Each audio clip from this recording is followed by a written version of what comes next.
दोस्तों, ये तुगलकाबाद के मसले पर कल मैं और सहीराम जी और साथ ही साथ हमारे जो डिस्ट्रिक्ट कोऑर्डिनेटर हैं आभास चंदेला और हमारे जो लीगल सेट के हेड हैं राकेश सिन्हा, हम लोग कल गए थे और स्पेशल कमिश्नर दीपक मिश्रा जी से मुलाकात की थी। उनको हमने वो सीडी प्रदान की जो सीडी हम लोगों ने मीडिया को दिखाई थी और उनसे ये रिक्वेस्ट की है कि आप इस पूरे मामले पे, पुलिस का भी ये कहना है कि उन्होंने लोगों की पहचान नहीं की, हम आपको उन लोगों की पहचान करवा रहे हैं और आप ये फुटेज देख लीजिए जिन लोगों ने वायलेंस किया है और इनके खिलाफ़ कार्रवाई करिए और इनको गिरफ्तारी की जानी चाहिए। तो पुलिस कमिश्नर साहब ने, दीपक मिश्रा जी ने कहा है कि पूरे मामले की पड़ताल करेंगे, छानबीन करेंगे और जो भी कार्रवाई उचित होगी वो करेंगे उस पूरे मसले पर। हमारी मांग है कि इसमें रमेश बिधूड़ी से जुड़े हुए लोगों की न केवल गिरफ्तारी होनी चाहिए बल्कि इस घटनाक्रम के पीछे हमारा ये मानना है कि इसमें रमेश बिधूड़ी जी का हाथ है। पूरे मामले, पूरी साजिश का पर्दाफाश होना चाहिए और उनसे भी पूछताछ होनी चाहिए और उनकी भी गिरफ्तारी होनी चाहिए। हमारे साथ हैं कर्नल सहरावत जी जो बिजवासन से हमारे कैंडिडेट हैं विधानसभा के और साउथ दिल्ली से हमारे लोकसभा के कैंडिडेट थे जब रमेश बिधूड़ी आपके खिलाफ लड़ रहे थे। हमारे दाहिने तरफ सहीराम जी हैं जो तुगलकाबाद से इस वक्त हमारे विधानसभा के उम्मीदवार हैं। कृष्ण गोपाल जी हैं जो आरटीआई एक्टिविस्ट हैं और इन सब लोग बताएंगे किस तरीके से रमेश बिधूड़ी का अब तक का रिकॉर्ड रहा है, किस किस तरीके के केसेस उनके खिलाफ़ हैं और कैसे जो आरटीआई से हमारी पास जानकारी आई है उससे ये पता चलता है कि वो हैबिचुअल लैंड ग्रैबर है। कर्नल साहब, लोकसभा से पहले हमने मीडिया के माध्यम से और उसके बाद इलेक्शन कमीशन को एक फॉर्मल कंप्लेन फाइल करी थी जिसमें हमने ये तथ्य सामने रखे थे कि इन्होंने जो अपने एफिडेविट सबमिट किए हैं उसमें उन्होंने 4 क्रिमिनल केसेस कंसीड करे हैं या उन्होंने रिवील करे हैं या दिखाए हैं, लेकिन हमने 6 एफआईआर्स उनके पब्लिक किए थे और वो हमने कंप्लेन में भी दिए हैं। तो हमने ये बात इलेक्शन कमीशन को कंप्लेन में डाली थी कि इन्होंने जो पीपल रिप्रेजेंटेशन एक्ट है उसका वायलेशन किया है और इनका एफिडेविट सही नहीं है, इट कंसील्स इंफॉर्मेशन, इसीलिए इनका नॉमिनेशन कैंसिल होना चाहिए। लेकिन रिटर्निंग ऑफिसर ने कहा क्योंकि स्क्रूटनी ऑफ डॉक्यूमेंट्स, जो इनके दस्तावेजों की जो जांच पड़ताल है उसका समय क्योंकि समाप्त हो चुका है, इसलिए उस समय पर कोई भी कार्रवाई करने की उन्होंने अपनी असमर्थता जाहिर करी और इसमें वो सारे एफआईआर्स उस समय पर सारे पब्लिक किए गए थे। मैंने 6 एफआईआर जो है पब्लिक किए थे। आज सहीराम जी के पास 10 एफआईआर्स की डिटेल्स हैं जिसमें एक एफआईआर जो है बड़ा चर्चा में भी रहा था जिसमें कि दिल्ली सचिवालय में एक महिला के साथ मिसबिहेवियर का केस था जिसकी डिस्कशन दिल्ली लेजिस्लेटिव असेंबली में भी हुई थी और उस समय की मुख्यमंत्री श्रीमती शीला दीक्षित ने भी उस पर चर्चा की थी। वो रिकॉर्डेड था दिल्ली असेंबली के मिनट्स में, लेकिन उसके बाद किन कारणों से उस महिला ने वो केस विड्रॉ कर लिया था। तो ये सारे तथ्य हैं। इसमें व्यक्ति के सर पर रिवॉल्वर लगाने से लेकर outraging the modesty of a woman तक के सारे केसेस के एफआईआर्स इसमें सब शामिल हैं। तो हमने ये अपने मतदाताओं को बताने के लिए उस समय पर ये सारे तथ्य पब्लिक किए थे। आज फिर वो सारे तथ्य हमने सामने रखे हैं ताकि व्यक्ति विशेष के बारे में जो भी आज चर्चा हो रही है वो क्लियरली ब्रिंग आउट करी जा सके। सहीराम जी, आप बता दीजिए। देखिए, सबसे पहले तो मैं बताना चाहूँगा, जो रमेश बिधूड़ी जी कहते हैं सहीराम के लोगों ने ही गाड़ी में आग लगाई थी, जिन लोगों ने मेरी गाड़ी में आग लगाई थी, इससे पहले भी 2011 में एफआईआर नंबर 26 है पैरापुर थाने में, वहाँ भी इन लोगों ने मोटरसाइकिलों में गाड़ियों में आग लगाई थी। ये इस बात का सबूत है, वहाँ आप एफआईआर की कॉपी ले सकते हैं, 26 नंबर एफआईआर है। और इसके बाद जो पिछले 4 दिन से भारतीय जनता पार्टी के नेता इस सांसद महोदय को एक सर्टिफिकेट दे रहे हैं कि इससे बड़ा कोई शरीफ नहीं है, बहुत बढ़िया सांसद है, ये बदमाश नहीं है, गुंडा नहीं है। उसके लिए मैं आपको बताऊं 334 नंबर है FIR नंबर 2/10/2000 को संगम बिहार के थाने में। उसके बाद 513/1 26/2004 को संगम बिहार थाने की है। बाई नेम FIR लॉज हैं, ये रमेश बिधूड़ी के नाम से लॉज हैं ये FIR। उसके बाद है 246/4 9/4/2004 को 657 21/9/2004 को ओखला फेस 1 में। 533 नंबर FIR है 11/7/2006 को अंबेडकर नगर में, जहां इसने बंद कमरे में आदमी को बंद करके मारपीट की है। उसके बाद 662 नंबर FIR है 29/11/2008 को संगम बिहार की। 193 नंबर FIR है 16/5/2009 को ओखला फेस 1 की। 229 नंबर FIR है 8/6/2009 को संगम बिहार की। 179 नंबर FIR है 16/5/2009 को गोविंदपुरी की। 343 नंबर FIR है 13/5/1998 की संगम बिहार थाने की। ये इसके खिलाफ FIR लॉज हैं। कुछ और भी FIR हैं। और अभी जैसा कैप्टन साहब कर्नल साहब ने बताया, सचिवालय में एक महिला अधिकारी के साथ बदतमीजी की। उससे पहले किससे ये बात छुपी है कि विधानसभा में अंदर जब विधानसभा सत्र चल रहा था, एक बार मुकेश शर्मा के साथ इन्होंने बदतमीजी की, एक बार शोभ इकबाल के साथ बदतमीजी की। उसके बाद भी अगर बीजेपी के लोग ऐसे इन्हें सर्टिफिकेट दे रहे हैं एक अच्छे व्यक्तित्व का, तो मेरी समझ से परे है। दूसरा एक चीज़ और मैं कहना चाहूँगा साफ शब्दों में कि पिछले 4 दिन से जो भी डिबेट में आता है बीजेपी की तरफ से, वो सही राम को बार बार, जैसे आरती मेहरा जी आई पहले, उन्होंने कहा कि सही राम बहुत बड़ा गुंडा है। उससे के बाद विजेंद्र गुप्ता जी आए, वो भी कह रहे हैं सही राम बहुत बड़ा गुंडा है। MLA ये MP महोदय आए रमेश बिधूड़ी जी, वो भी कह रहे हैं सही राम बहुत बड़ा गुंडा है। ठीक है, मैं अब आप सभी चैनल के सामने साफ शब्दों में कहना चाहता हूँ, मैं इनके खिलाफ कानूनी कार्रवाई करने जा रहा हूँ। धन्यवाद। कृष्ण गोपाल जी हमारे पार्टी के वॉलंटियर हैं और ये RTI एक्यूज्ड भी है। लैंड ग्रैब के मसले पर जो रिपोर्ट आई थी, उस रिपोर्ट का एक हिस्सा आपको पढ़ के सुनाएंगे।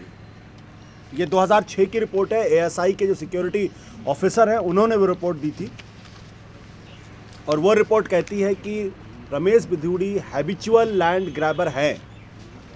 अब पढ़ के सुना दी। Is the correct? There is the report by me dated 28 July 2006 whether the started Sri Ramveer Singh Biduri MLA Badarpur and Sri Ramesh Biduri village Tughalkabad are habitual encroacher. The said report is the my hand and bears my the signature, which is the exhibit PW locate complaint with the police with regard to the alleged encroachment, but the police hesitate to take action against the respondent. My complaint was recorded but no FIR was registered against the respondent. I did not approach the here authorities against the hesitation of the police of the record the FIR against the respondent, since they always promised the register the FIR. I brought that matter non-registration to the notice on higher authorities of the police. मैं बता रहा हूँ भैया,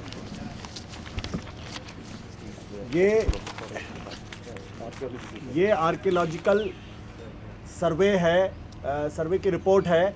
captain रघुवीर Singh Thakur security officer है। ये statement उन्होंने under oath दिया है, ये अंडर ओथ रिपोर्ट दिया है। आर्कियोलॉजिकल सर्वे ऑफ इंडिया के सिक्योरिटी ऑफिसर है कैप्टन रघुवीर सिंह ठाकुर। और ये अपने पेज नंबर 3 पेज पर ये साफ तौर पे कहते हैं, अगर आप ध्यान से देखें इसको, that Ramesh Bidhuri village Tughlakabad is habitual encroachers. Captain रघुवीर Singh security officer ASI archaeological survey of India, under oath उनका ये स्टेटमेंट है। अब इन तमाम जानकारियों के आधार पे बीजेपी जो एक तो सवाल खड़े कर रही है, मैं उनसे कुछ सवाल पूछना चाहता हूँ 5। पहला सवाल ये है कि क्या बीजेपी को इस बात की जानकारी है कि रमेश बिधूड़ी और उनके परिवार के खिलाफ आपराधिक रिकॉर्ड है? इस पर बीजेपी का क्या कहना है, मैं ये सवाल उनसे करता हूँ। दूसरा सवाल ये है मेरा कि क्या बीजेपी इस बात को डिनाई करती है कि तुगलकाबाद में जो जानलेवा हमला किया गया है उसमें रमेश बिधूड़ी के परिवार का कोई लेना देना है या नहीं? मेरा तीसरा सवाल ये है कि जो रमेश बिधूड़ी के ख़िलाफ़ जो आपराधिक मामले हैं और लैंड ग्रैबिंग का जो आरोप है, क्या बीजेपी उसको डिनाई कर सकती है क्या? चौथा, क्या बीजेपी इस सवाल का जवाब देगी कि 10-10 FIR जिसके ख़िलाफ़ है, क्रिमिनल केसेस के हैं, रिपोर्ट में हैबिचुअल लैंड ग्रैबर कहा जा रहा है, उस आदमी को देना क्या ये बीजेपी की घोषित नीति है? और चौथा, क्या पांचवा सवाल ये है कि क्या रमेश बिधूड़ी दिल्ली के अंदर वो बीजेपी ब्रांड ऑफ पॉलिटिक्स को प्रमोट कर रहे हैं? क्या बीजेपी ऐसे लोगों को प्रमोट कर रही है और ऐसे लोग प्रमोट करके वो क्या संदेश देना चाहती है? आम आदमी पार्टी के 5 सवाल हैं और हम बीजेपी से सवाल करते हैं। चौथा ये है कि क्या बीजेपी इस तरीके के आपराधिक रिकॉर्ड वाले व्यक्ति को प्रमोट करना, क्या उसकी नीति है? टोटल कितनी FIR बता रहे हैं और क्या-क्या आरोप है उसमें बता रहे हैं? हमारी जानकारी के मुताबिक उनके खिलाफ 10 FIR है। आपको पूरी डेट के साथ सही राम जी दे देंगे आप, या आपको हाँ, आरोप मारपीट किए हैं, रिवॉल्वर धर के कनपटी पे बंद कमरे में मारना है। और ये प्रेस वाले भी गलत बताते हैं क्या? इसमें साफ लिखा है प्रदेश महामंत्री को मारा है, ये देखिए, इसमें भी मारा है। ये देखिए सब पूरी, ये आपकी पूरी रिपोर्ट है। विधायक ने की मारपीट, सहायता की गुहार, ये देखिए, दैनिक जागरण की है 2010 की। ये तस्वीरें देखिए।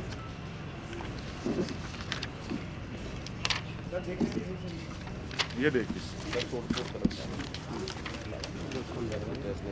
ये देखिए, ये घर तोड़फोड़ करने के विजुअल्स हैं। अब कितने दिखाएं, इसके तो बहुत ज़्यादा हैं जी। ये भारतीय जनता पार्टी की महिला मोर्चा की कार्यकर्ता हैं, अधिकारी हैं, उन्हीं के साथ इन्होंने मारपीट करी, उन्हीं के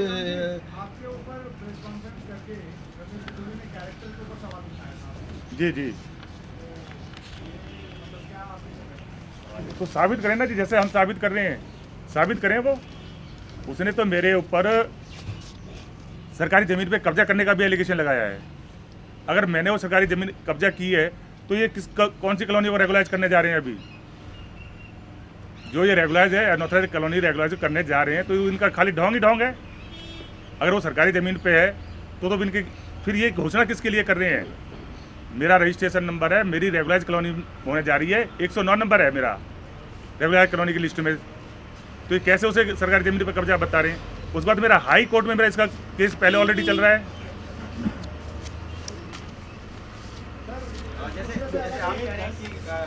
देखिए, एक चीज़ और बात है, गाड़ी जब जलाई गई, ये इनकी मोडस ऑपरेंडी का हिस्सा है।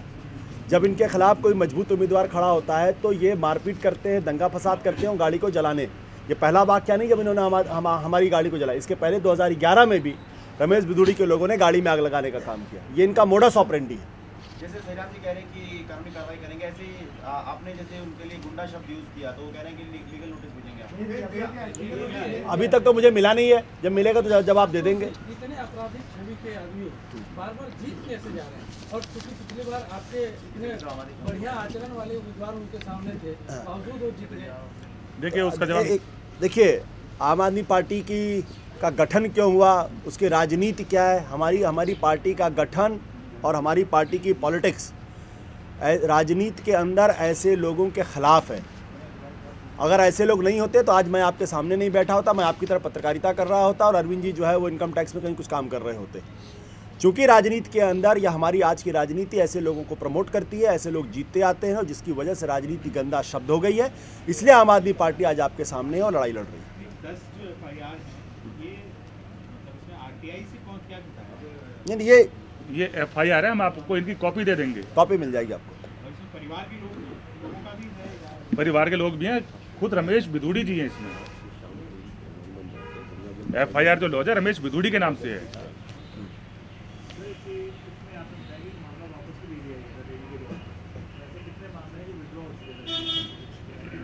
ज़्यादा नहीं, आप ये तो आप जांच का विषय है। हमने कहा कि 10 FIR उनके खिलाफ दर्ज थी और उस सबके बाकायदा नाम के साथ और FIR नंबर के साथ हम आपके सामने दे रहे हैं। सवाल, महत्वपूर्ण सवाल इस बात का ये है कि क्या बीजेपी ऐसे आदमी को प्रमोट करके क्या साबित करना चाहती है? क्या ये बीजेपी की घोषित नीति है? क्या आपराधिक रिकॉर्ड वाले आदमी को आप अपना टिकट देते हैं? ये मेरा सवाल इस पूरे मसले को लेकर, कि जिस आदमी के बारे में ASI का कैप्टन रघुवीर सिंह ने बाकायदा ऑन ओथ शपथ करके उन्होंने बयान दिया, जहां कहा है कि इज हैबिचुअल लैंड ग्रैबर, उस आदमी को आप पहले एमएलए का टिकट चुनाव लड़ाते हो, फिर उसके बाद एमपी का चुनाव लड़ाते हो। इस लोकतंत्र के अंदर जीत हार तो लगी रहती है। लेकिन मेरा सवाल बीजेपी से है, उनके प्रधानमंत्री जो कहते हैं ना खाता हूँ ना खाने देता हूँ, तो ऐसे आदमी को प्रमोट करना, उसको लोकसभा का चुनाव लड़ाना, उसको शह देना, उसको पार्टी में जनरल सेक्रेटरी बनाना, क्या ये बीजेपी की घोषित नीति? मेरा सवाल इतना सा है। हाँ, डीडी का ही है, रमेश बिदूड़ी का है। हाँ, मैं पढ़ दिया। अभी जो है लेटेस्ट की ही बात बता रहा हूँ मैं। 11/8/2014 को डीडीए के डायरेक्टर हैं RD Bhardwaj, deputy director horticulture division 5 DDA. इन्होंने एक शिकायत करी है दिल्ली पुलिस को करी है। इसमें एक पैरा में सुना रहा हूँ। एक telephone call has been received by the undersigned with the mobile number so and the introduces himself the nephew of the Honorable Mr. Ramesh Biduri and the demand of the instead of the status of good as after some time call has been against received by the unauthorized 1:43 PM from the mobile number 9811039678। ये रमेश बिदूड़ी जी का mobile number है। Instruction myself mister Ramesh Bidhuri honourable PM making pressure for the same and unauthorized call received by the unauthorized 11/8/2014 4/7 पर from mobile number। फिर एक call आया। Instruction himself counsellor is the also making a pressure installation of the status of the above said area। This shows that Mr. Ramesh Biduri honorable director involved the unauthorized construction। इस तरीके की इन्होंने धमकी दी। Police अभी तक इसको भी लेके पेंडिंग बैठी हुई है। सबसे बड़ी बात है कि पुलिस कार्रवाई नहीं कर रही है। ये ज़्यादा, क्योंकि इतने दिन हो गए इस घटनाक्रम को, अभी तक पुलिस ने कोई नामजद रिपोर्ट इनके खिलाफ दर्ज नहीं की।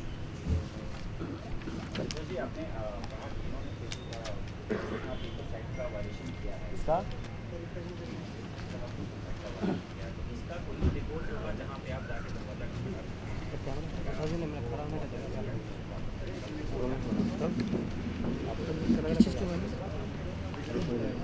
वो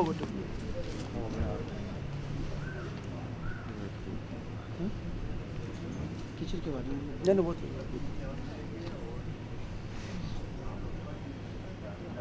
इलेक्शन कमीशन ने फर्दर जो कम्युनिकेशन दी है उसमें इन्फॉर्म किया है it will be open to move the appropriate court of law for action under section 125A of RP act 1951। ये है 8/5/14। इसके बाद हमने कहा थोड़ी देर संसद में बैठ लेने देते हैं।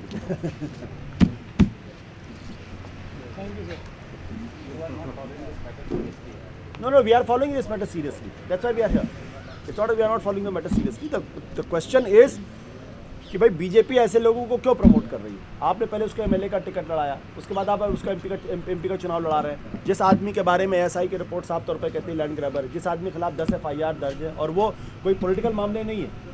आप किसी महिला के साथ outreaching the modesty of a woman, आप कनपटी रिवॉल्वर लगा लेते हैं, उसके बाद आप मारपीट करते हैं, आप हैबिचुअल व्हीकल जलाने के आरोपी आपके साथ के लोग, तो ऐसे लोगों को बीजेपी क्यों टिकट करती है? और आपको भी पता है कि इस तरीके के जो मामले होते हैं कोर्ट के अंदर 1 साल नहीं 2 साल नहीं 6 7 7 साल। आपके पास एग्जाम्पल में बताओ, विद्याचरण शुक्ला 1991 में उनके खिलाफ जो लोकसभा चुनाव के दौरान गड़बड़ी करने का आरोप लगा, वो डिस्पोज ऑफ हुआ 1996 में, जब वो सांसद से 5 साल हो चुके तब उनकी सांसदी निरस्त कर दी गई।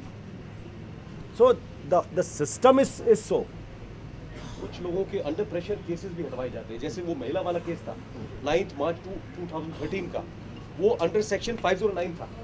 Section 509 is punishable with imprisonment up to 3 years। लेकिन उस महिला ने वो केस विड्रॉ कर दिया। तो आप इन सब चीज़ों को उस व्यक्ति के ओहदे और उसकी रीच को देखकर भी इन सब चीज़ों को आपको उसके ऊपर एक जजमेंट करना पड़ेगा कि वो एक नॉर्मल आदमी। ये दैनिक जागरण की मेरे पास 2006 के केसेस हैं। 3 बार जानलेवा हमले उस शामीम भाई तुगलकाबाद के हैं, एक एक्टिविस्ट है, 3 बार जानलेवा हमले उनके ऊपर कर रखे हैं और दैनिक जागरण की रिपोर्ट है इसके ऊपर। लेकिन जो है फिर वो आदमी इंटिमिडेशन का शिकार हो जाता है, वो उसको फर्दर कर नहीं पाता। That is the problem.